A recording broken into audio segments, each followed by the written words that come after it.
Dhaba style और restaurant style की भिंडी बनाई है। इसका एक अलग ही जायका है। घर में आप जितने भी तरीके से भिंडी बनाए, लेकिन जब आप इस तरीके से बनाएंगे इसका एक अलग ही टेस्ट होगा।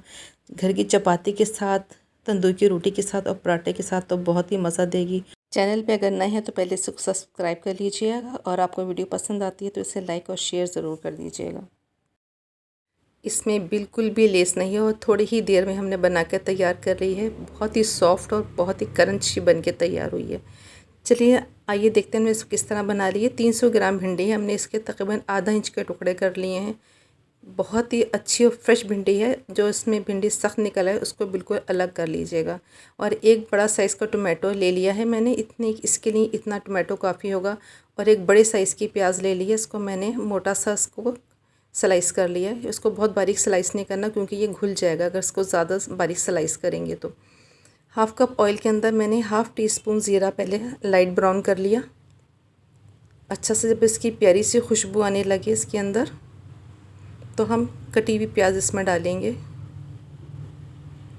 अगर प्याज बड़ी है तो एक ले लें, अगर मीडियम साइज़ की प्याज है तो दो ले लें आप इसमें प्याज। इसका अच्छा सा फ्लेवर बहुत ही मज़ा देता है इसके अंदर।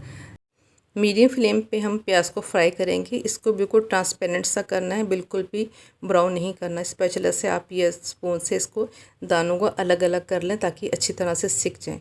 थोड़ा सा जब इसका कलर हल्का सा ट्रांसपेरेंट होने लगेगा तो इसमें टोमेटो जो मैंने आपको दिखाया था उसको मैंने बारीक चॉप कर लिया, वो इसमें डालेंगे।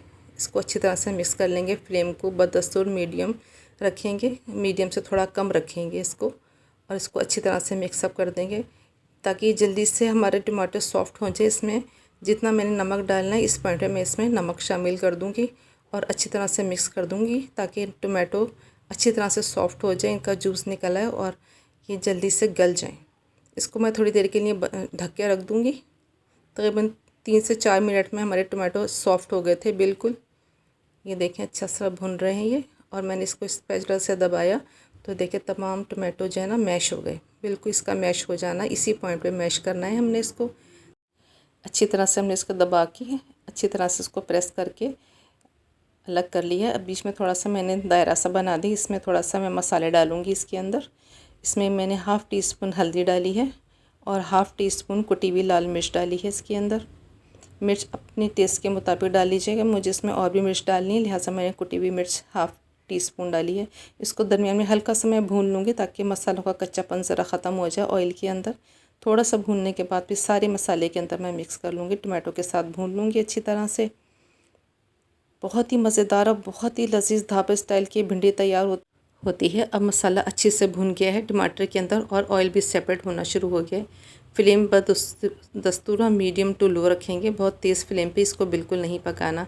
अब जो हमने भिंडी काट के रखी थी वो हम इसमें डालेंगे और अच्छी तरह से इसको ऊपर नीचे मसाले के साथ मिक्स कर लेंगे।